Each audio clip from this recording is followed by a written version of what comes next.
Dewa Medis Terkuat. Bab 289. Jika kau ingin menghajarku, berhentilah menyanjung dirimu sendiri. Kau terdengar sangat munafik saat mengatakan hal-hal baik seperti itu. Sang tetua agung bingung apakah harus tertawa atau menangis. Tuan Xiao, Anda benar-benar tidak sopan sama sekali. Anda selalu begitu berbisa. Terus terang saja, saya sangat menyukai Anda sekarang.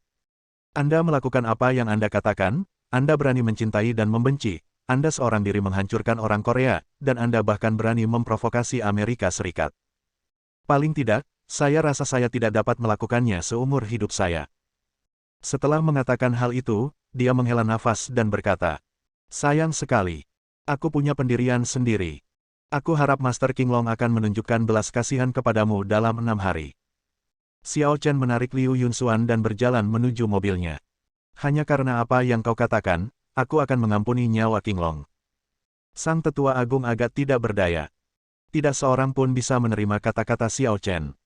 Tepat saat aku hendak mengatakan sesuatu lagi, Xiao Chen sudah membuka pintu mobil. Ada setan di kapal pesiar itu. Kalau tidak salah, kasus flu khusus baru-baru ini di negara Yan pasti ada hubungannya dengan dia. Coba periksa. Pupil mata sang tetua agung mengecil dan matanya bergerak sedikit. Dua agen tim naga di sampingnya tiba dalam sekejap dan dengan cepat mendarat di kapal pesiar. Xiao Chen mengabaikannya dan langsung pulang. Xiao Zi lelah bermain, jadi dia berbaring di pangkuan ibunya dan tertidur lelap. Liu Yunxuan dengan lembut membelai rambut putrinya dan bertanya dengan sedikit khawatir. Bukankah Kaisar Pedang itu sangat kuat? Xiao Chen berkata dengan acuh tak acuh.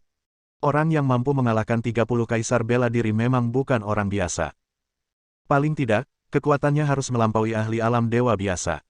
Sebagai salah satu dari 4 guru besar negeri Yan, dia tentu saja tidak bercanda. Seberapa kuat dia? Kudengar dia bisa dianggap sebagai orang paling berkuasa di dunia negeri Yan.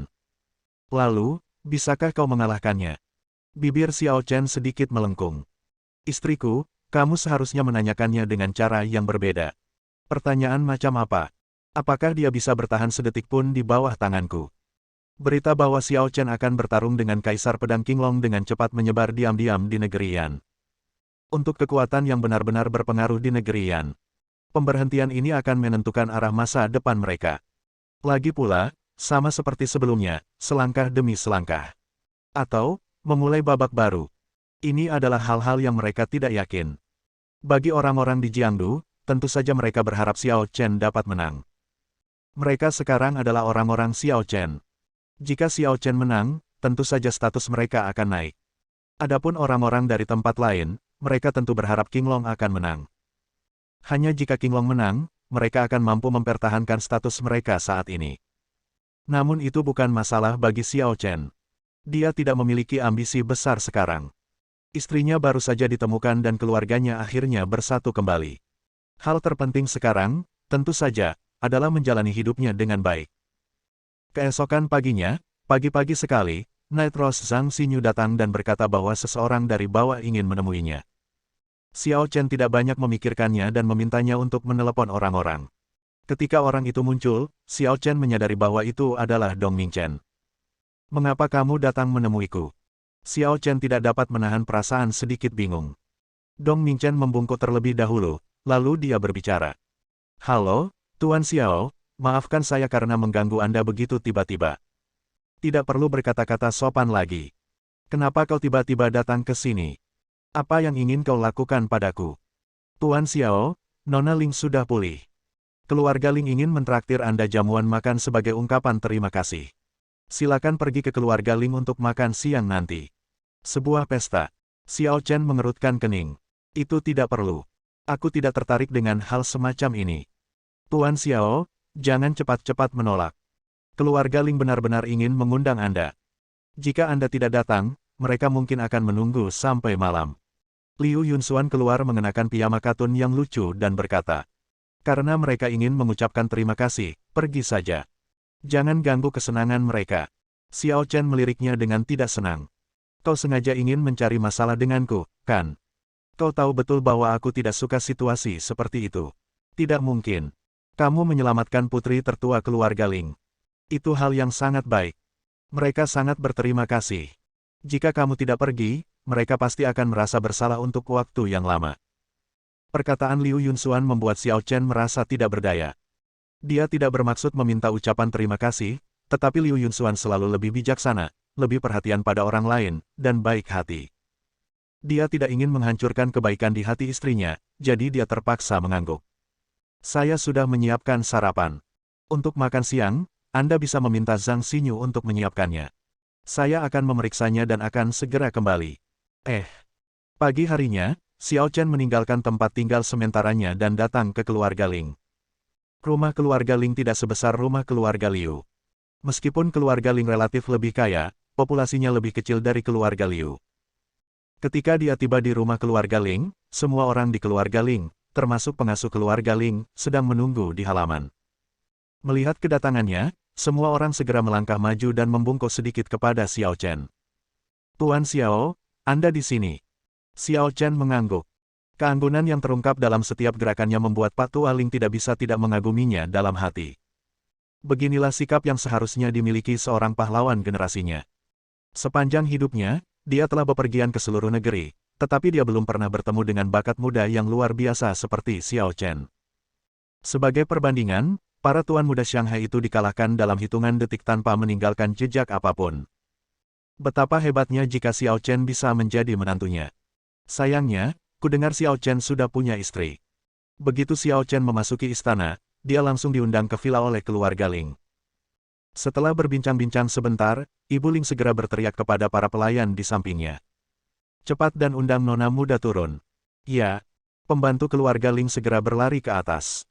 Sesaat kemudian, sosok anggun dalam balutan congsam merah muda perlahan berjalan turun dari lantai 2.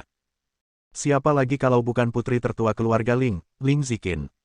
Pada saat ini, kesehatannya telah pulih, kulitnya seputih salju, bening, dan kemerahan, dia secantik boneka porselen. Setelah memandang Xiao Chen dari jauh, dia segera menundukkan kepalanya dengan malu-malu, wajahnya agak merah, seolah dia tidak berani menatap mata Xiao Chen. Ibu Ling segera melangkah maju dan menariknya. Ziqin, cepatlah ke sini dan ucapkan terima kasih kepada Dr. Xiao. Dialah yang menyelamatkanmu. Kalau tidak, kau tidak akan ada di sini sekarang. Ling Ziqin membungkuk sedikit ke arah Xiao Chen, dan mengeluarkan suara merdu bagaikan burung oriole kuning. Putriku Ziqin, terima kasih telah menyelamatkanku, Tuan. Tidak perlu bersikap sopan. Menyelamatkanmu hanyalah masalah takdir. Dindong membantuku, jadi aku juga membantunya. Kau, termasuk keluarga Ling, tidak perlu terlalu peduli. Bab 290. Meskipun begitu, Tuan Xiaolah yang menyelamatkanku. Ling Ziqin memiliki sepasang mata besar dan berair, yang membuatnya sangat dicintai. Kalau laki-laki biasa, dia tidak akan mampu menolaknya sedikitpun. Namun sayang, Xiao Chen tidak mau begitu saja terbuai oleh kecantikan wanita. Terima kasih kembali. Masih dengan ekspresi dingin, mata Xiao Chen tidak pernah menunjukkan fluktuasi apapun. Kakek Ling melihat ini dan tidak bisa menahan ekspresi sedikit kecewa. Jelas saja, penampilan Xiao Chen tidak memenuhi harapannya. Setelah terdiam sejenak, Tuan Ling terbatuk pelan dan segera memerintahkan para pelayan untuk menyiapkan teh untuk Xiao Chen. Tuan Xiao, ini adalah dahong pau ungu emas yang unik dari Gunung Hui. Jumlahnya paling banyak hanya 3 kati setahun. Bahkan keluarga Ling saya hanya dapat membeli kurang dari setengah kati setiap tahun. Dapat dikatakan bahwa ini adalah saripati dari dunia. Dia secara pribadi membawakan cangkir untuk Xiao Chen. Xiao Chen mengambil cangkir itu, menyesapnya, dan mengangguk. Ya, airnya segar dan harum, menyegarkan, dan dapat memadatkan pemandangan negeri dongeng pegunungan berkabut ke dalam secangkir teh kecil ini. Ini memang teh yang enak. Haha, Tuan Xiao memang ahli. Dia tepat sekali. Dia langsung menjelaskan karakteristik teh ini dengan jelas. Tuan Tualing menjadi semakin puas dengan Xiao Chen. Dalam semua aspek, Xiao Chen adalah pemuda terbaik dan paling menonjol yang pernah dilihatnya sejauh ini. Setelah jeda sejenak, dia berbicara lagi. Saya tidak tahu, Tuan Xiao, apakah Anda ingin minum dahong pao emas ungu ini setiap hari di masa mendatang? Xiao Chen mengangkat alisnya, tersenyum tenang, dan meletakkan cangkir tehnya. Tuan Ling, Anda terlalu sopan. Seorang pria sejati tidak akan merampas apa yang disukai orang lain. Lagi pula, tidak peduli seberapa enak tehnya, tidak apa-apa untuk meminumnya sekali atau 2 kali. Jika Anda minum terlalu banyak, Anda akan bosan. Tuan Tua Ling bingung apakah harus tertawa atau menangis. Xiao Chen ini sungguh pantang menyerah. Sejak dia memasuki pintu, dia telah mengujinya, tetapi sayangnya, Xiao Chen tidak pernah tertangkap. Dia mendesah pelan dan tak dapat menahan diri untuk tidak mendesah dalam hati. Xiao Chen, bahkan rubah tua seperti dia mungkin tidak mampu mengatasinya. Semakin Tuan Ling merasa bahwa Xiao Chen menakutkan, semakin ia merasa bahwa Xiao Chen bukanlah seseorang yang dapat dikalahkan oleh konspirasi atau tipu daya apapun. Dia orang yang cerdas, dia bisa melihat maksud kakek Ling dan yang lainnya hanya dengan sekali pandang. Jika terus begini, dia mungkin akan kesal. Mengambil napas dalam-dalam, Tuan Ling memutuskan untuk tidak melanjutkan kebuntuan dan malah berbicara langsung. Tuan Xiao, sejujurnya, saya meminta Anda datang ke sini hari ini bukan hanya karena saya ingin mengucapkan terima kasih karena telah menyelamatkan putri saya, tetapi juga karena saya ingin berteman dengan Anda, Tuan Xiao. Mungkin permintaan yang diajukan oleh keluarga kita agak terlalu tergesa-gesa. Namun, saya yakin bahwa keluarga Ling kita layak untuk dipertimbangkan oleh Tuan Xiao. Cucu perempuan saya Ling Ziqin adalah wanita tercantik di kota ajaib. Kalau bicara soal penampilan, dia memang sempurna. Saya tidak sedang membual, Anda bisa bertanya-tanya, dia benar-benar wanita paling cantik di kota dan negara ini.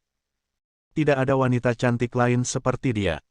Dalam hal pendidikan, dia adalah seorang peneliti pasca doktoral dari Cambridge dan Harvard. IQ-nya benar-benar yang terbaik di Shanghai. Mulai sekarang, dia bisa menjadi istrimu yang baik. Soal latar belakang keluarga, kurasa aku tidak perlu menjelaskan lebih lanjut, kan? Aset keluarga Ling kita sudah pasti termasuk dalam 5 besar di Magic City. Dengan aset lebih dari 300 miliar, itu sudah cukup bagimu untuk hidup mewah. Ketika Tuan Ling mengucapkan kata-kata ini, matanya dipenuhi dengan keyakinan yang tak tertandingi. Memang, dia punya kualifikasi untuk percaya diri. Baik cucunya maupun ibu kota keluarga Ling, mereka memang cukup untuk mendominasi kota sihir, bahkan sebagian besar orang di negeri Yan. Jika pihak lain bukan Xiao Chen, bahkan jika dia adalah tuan muda dari keluarga dengan kekayaan lebih dari 300 miliar, dia tidak akan mampu menahan godaan. Ini sungguh menggoda. Keluarga Ling hanya memiliki Ling Ziqin sebagai keturunan langsungnya. Jika kamu menikahinya, 100% aset keluarga Ling akan menjadi milikmu. Bagaimana bisa memuaskan jika mewarisi kekayaan keluarga senilai 300 miliar dan kemudian harus menghidupi sejumlah besar anggota keluarga? Dan Ling Ziqin memang wanita tercantik di kota ajaib. Namun, sayangnya orang yang dihadapinya adalah Xiao Chen. Jadi, ini sebabnya kamu memintaku datang ke sini hari ini. Tidak ada sedikit pun gejolak di wajah Xiao Chen, dia malah ingin tertawa, mencibir. Tuan Tua Ling tidak dapat menahan diri untuk tidak mengerutkan kening. Tuan Xiao, apakah Anda tidak tertarik dengan hal-hal ini? Xiao Chen berkata dengan ekspresi dingin.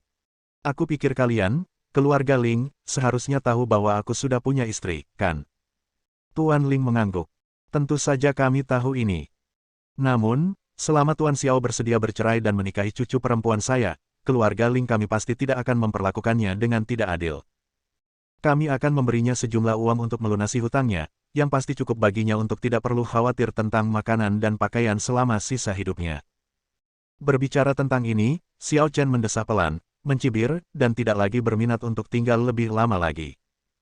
Kalian, keluarga Ling, benar-benar konyol. Merupakan suatu kesalahan bagiku untuk datang ke sini hari ini. Sekarang aku akan pergi, dan jangan datang menemuiku lagi. Kalian membuang-buang waktuku. Setelah mengatakan itu, Xiao Chen berdiri dan pergi. Tuan Ling segera mengejarnya. Tuan Xiao, tunggu sebentar. Bukankah syarat yang ditawarkan oleh keluarga Lingku cukup murah hati? Selama kamu menikah dengan Ziqin, keluarga Ling akan memiliki kekayaan lebih dari 300 miliar di masa depan. Apakah kamu tidak tergoda? Kau terlalu menghargai keluarga Lingmu. Dan kau terlalu merendahkanku, Xiao Chen. Setelah meninggalkan kata-kata ini, Xiao Chen tidak berhenti. Dia berjalan keluar langsung dari gerbang keluarga Ling. Ling Ziqin menatap kepergian Xiao Chen, matanya dipenuhi air mata dan dia menggigit bibirnya erat-erat. Dalam hidupnya, dia tidak pernah menyukai seseorang dengan mudah. Pertama kali dia menyukai seseorang, dia ditolak. Ayah dan ibu Ling mengerutkan kening dan mengeluh. Xiao Chen ini agak tidak tahu terima kasih, ya. Bahkan jika dia memiliki keterampilan medis yang hebat, dia tidak perlu bersikap sombong, kan? Keluarga Ling kita memiliki bisnis keluarga yang besar, dan putri kita sangat cantik, tetapi dia bahkan tidak memandang rendah dia. Bukankah dia terlalu sombong? Tuan Tua Ling mengusap pelipisnya, tersenyum pahit, dan berkata, "Kau tidak mengerti. Anak ini sangat kuat. Dia memang pantas untuk meremehkan keluarga Ling kita." Untuk suatu keberadaan yang bahkan dapat membuat dokter hebat Su Fengsu bertekuk lutut, orang dapat membayangkan betapa dahsyatnya kekuatannya. Ternyata keluarga Ling salah menghitung langkah ini. Ketika ayah dan ibu Ling mendengar kata-kata ini, mereka tidak dapat menahan diri untuk tidak gemetar. Xiao Chen sungguh menakutkan. Xiao Chen tentu saja tidak akan terlalu memikirkan apa yang mereka pikirkan. Sekarang, dia hanya ingin pulang dan mengurus istri dan anak-anaknya. Namun, tidak lama setelah meninggalkan gerbang keluarga Ling, Xiao Chen melihat sebuah BMW seri 3. Mobil itu berhenti tidak jauh dari gerbang keluarga Ling, tetapi ada 2 atau 3 orang di dalamnya dengan mata curiga. Bersambung.